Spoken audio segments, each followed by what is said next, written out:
Hi, Jamie with UK Extension, and we're out in the vegetable garden today.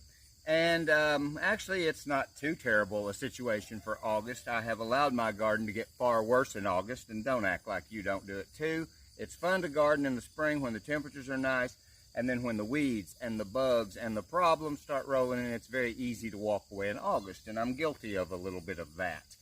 I have been on this. I've been mowing some, and that's why it's as good as it is. It never got turned. It never got planted all season, and that's why I had to mow. You can see now I'm typical August. I've got foxtail. I've got burdock. I have got some lingering potatoes from last year and a lot of crabgrass. Since I've been mowing, these have not dropped seed yet. I'm here just in the nick of time. That's not by design. It's simply because I happened to get here in time. But we're going to work all this up to plant fall vegetables, because late July and early August are the best time to put a lot of those leafy greens and other wonderful fall vegetables in the ground. Also things like cabbages, broccolis, cauliflower. A lot of these crops are grown in the spring in the cooler temperatures, but since they grow on into the heat, they're really not their best quality. When you grow broccoli that matures as the temperatures are dropping and we're getting some cool nights, it's incredibly sweet, it's incredibly crunchy. It's unlike anything you can purchase at a store anywhere that's been in shipment for a week or so. So I should also mention, if you don't want to do this part, our local farmers do a lot of this kind of hot, sweaty stuff out in August, and you can also buy wonderful broccoli and stuff at our local farmers market. But if you want to do it at home, I'm going to show you what it involves. And I'd like to think that you had not allowed your garden to grow up like this. Ours behind the office with our wonderful volunteers certainly doesn't look like this, but this is my personal one. You know how it goes. I'm going to start with a spading fork. Let's talk about the tool. This is my spading fork. I love it. It is invaluable. It is a solid metal, I guess iron, perhaps steel, who knows. Solid, very well constructed bottom.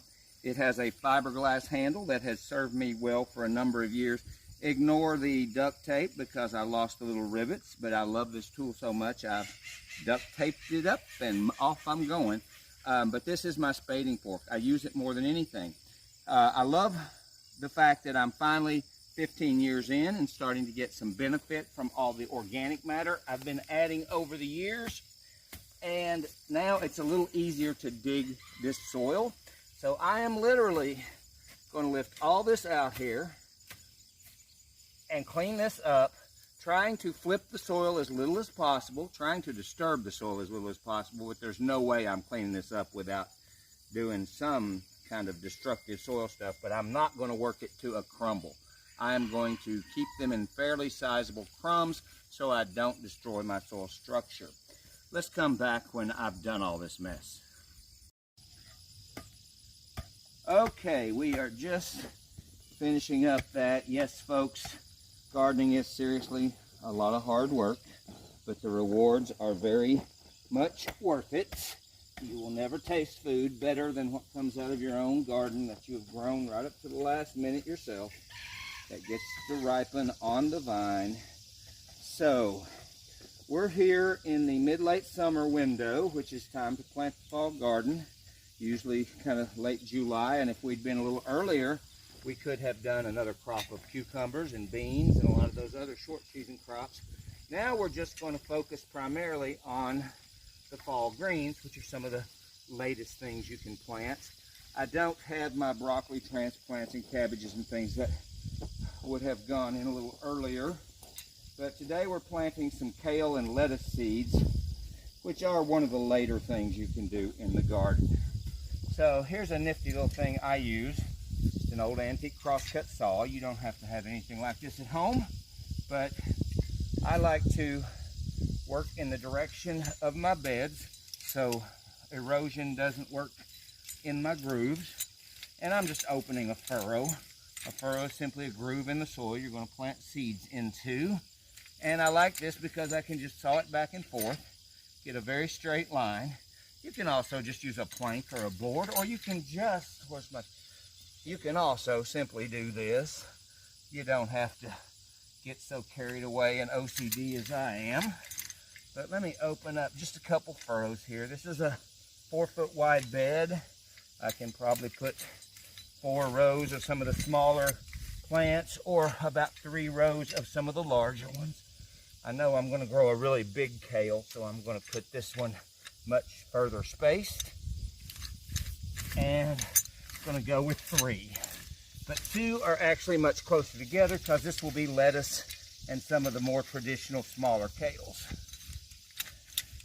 Okay, once we've got that furrow opened up, you'll notice we did not till this to powder. We didn't work it to powder. We don't want to. These crumbles are good. They allow air and water to penetrate the soil, and that will allow our seeds to develop into really healthy plants and not have so many drainage problems or issues with the soil crusting. So I am going to start here on this outside row that gets a little more morning sun. I'm going to do, let me tell you what, we're going to do a couple rows of spinach here, and then I'll plant kale in the front row. Somewhere, here we go. This is an older variety of spinach called Bloomsdale Long Standing. It is a Savoy type, and these seeds are fairly large and easy to work with. So, I'm going to dump some of these out here. They're still kind of small, but you can pick that up. Spinach is not hard to work with, and I'm going to put those in my furrow about 1 inch apart and just cover them about 1/4 inch deep. Different crops will have different planting depths. So I'm just going to go down through here. It doesn't have to be too precise. Spinach and certain lettuces don't germinate well in hot soils. Lettuce is also similar. So I'm planting a little thicker than typical. I can always thin, and I either feed those thinnings to my chickens or birds, or I can use them as baby greens in the kitchen myself.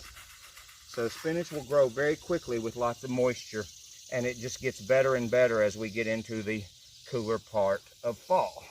So we're going to pause here and come back, and we'll cover these things up and plant one more row of the kale. Now we've got everything planted, we're ready to cover. I like to just kind of push it into the soil a little bit before I fill the little groove, just to make sure we've got good seed to soil contact and it stays moist. Just covering lightly. 1/4 inch is not a huge amount of soil, but some of this will settle and wash off when I'm adding the water. I should mention watering on summer crops. We're obviously planting in some of the hottest, driest months of the year, and these guys grow best and will taste best with ample moisture. So part of the reason we didn't crumble that soil too finely was because we did not want a crust to form. When we powder this and we water in the heat, you'll often get a hard crust on top of the soil after a day or so, and that's harder for seedlings to break through. So it's very important that you keep things well watered and not let them dry out in this critical germination period.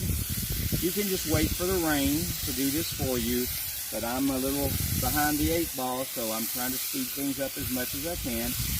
And the more water I put on this initial without washing the soil away, the better seed to soil contact I will have, and it may give me a little longer before I have to water the next time. So it's that simple. One thing I should mention about all these cabbage family plants like kale and collards and broccoli and things, bug pressure can be a little harder in the fall and spring because many of those pests increase in numbers all summer long.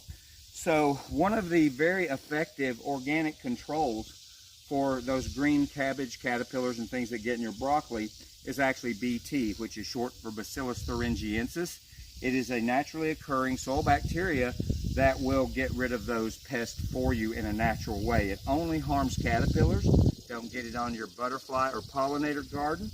But with cabbages and things, it's perfect. I spray it once a week. It's very low impact, and I can keep these totally clean and not have all those holes and green caterpillars when I take this into the kitchen.